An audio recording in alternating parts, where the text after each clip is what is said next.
Parque de Attracciones de Madrid, simply translating to Amusement Park of Madrid, is a theme park located in Madrid, Spain. How many hot dog meals did we have yesterday? 3. And then breakfast? 4.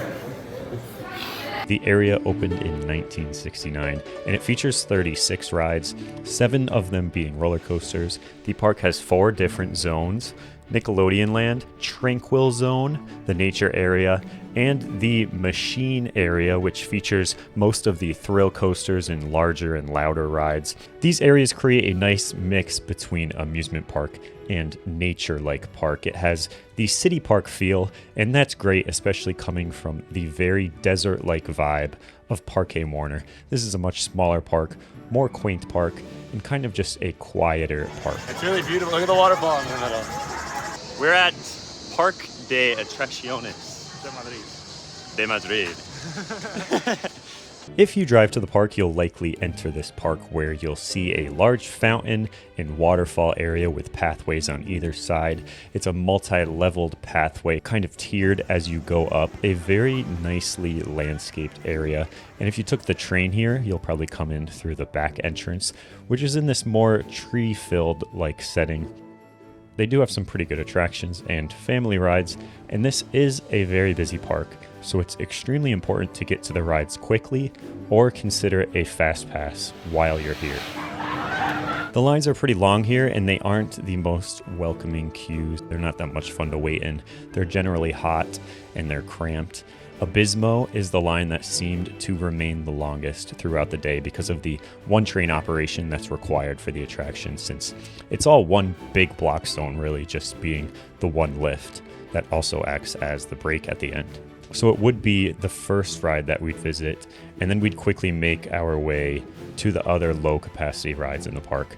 The operations really aren't terrible here, but with the lower capacity attractions everywhere, you'll see long lines throughout the day. The park does offer that skip the queue system, which may be worth it, especially if you only have 3 or 4 hours here. ABISMO is the only extended Maurer SkyLoop in the world, and while that doesn't sound like a good thing, it's definitely one of the star attractions in the park.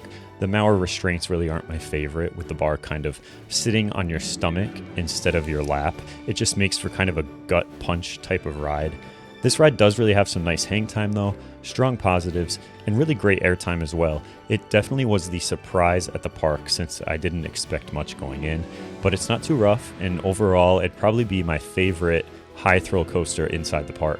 It's got a really fun air hill, super steep and shaped very oddly for an air hill.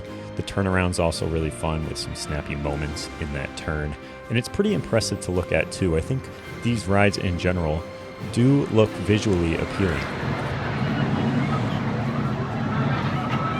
Tarantula is a Maurer spinning roller coaster. These are pretty good rides, and this one is one of the tallest, if not the tallest one of them all. It's an awesome ride, one of the best spinning coasters in the world for sure.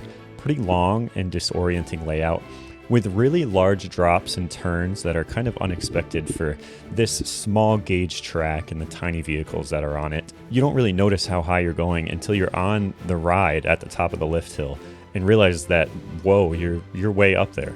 Very, very good ride. Next up, if you continue around the park clockwise for the roller coasters here, I was very excited for this one. It's Tornado, which is a pretty rare model. Just one of 2 of these around the world, the Intamin suspended looping model, and I really do like the one located in Finland a lot. But this ride here at Madrid is extremely average at best for me. It's unfortunately a pretty boring layout. The ride also just looks kind of old, it looks over-supported, and honestly it's kind of fun to look at because of how many supports this ride has. It's just kind of odd. But past that, the elements are very standard, and it's just very old-fashioned feeling and pretty uninspiring. This one opened in 1999, while the Tornado in Finland opened in 2001, and it's amazing how much more I prefer the one in Finland with just the 2 years in between them. I also just think hearing Intamin suspended coaster is kind of overhyping the ride automatically because of how much a coaster like Volcano was loved. You just hear that and you hear the manufacturer Intamin, but really don't expect much going into this one.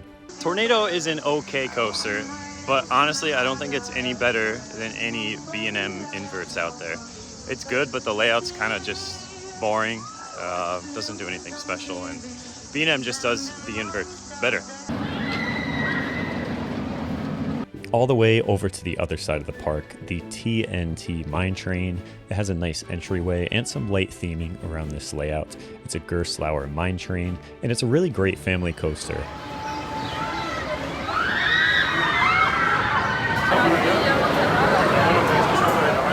The rest of the rides here are all family-style coasters.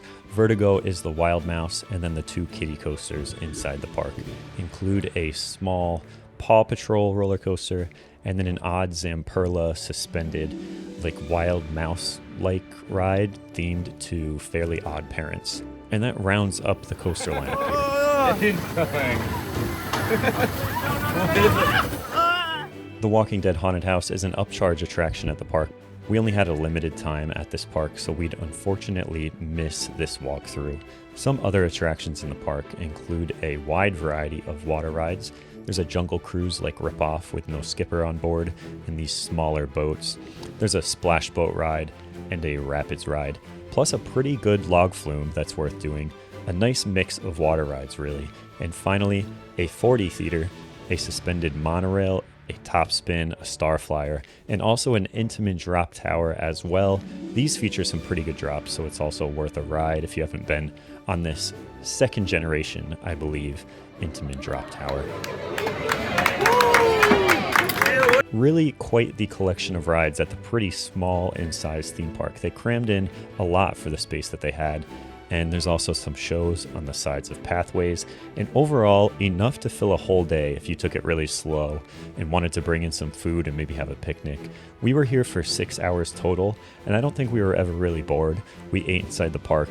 Overall, this park really has a bunch of potential, and it feels like it doesn't get the attention it deserves from Parque Reunidos, the owners. There's some closed rides and abandoned looking sections to an otherwise very pretty park.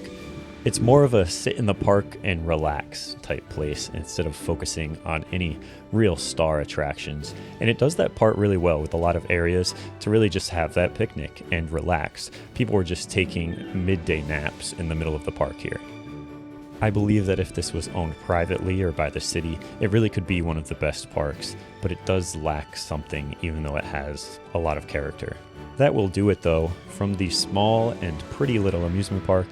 We had a great day here, and we were off to Barcelona via train for Tibidabo, and then finally Port Aventura.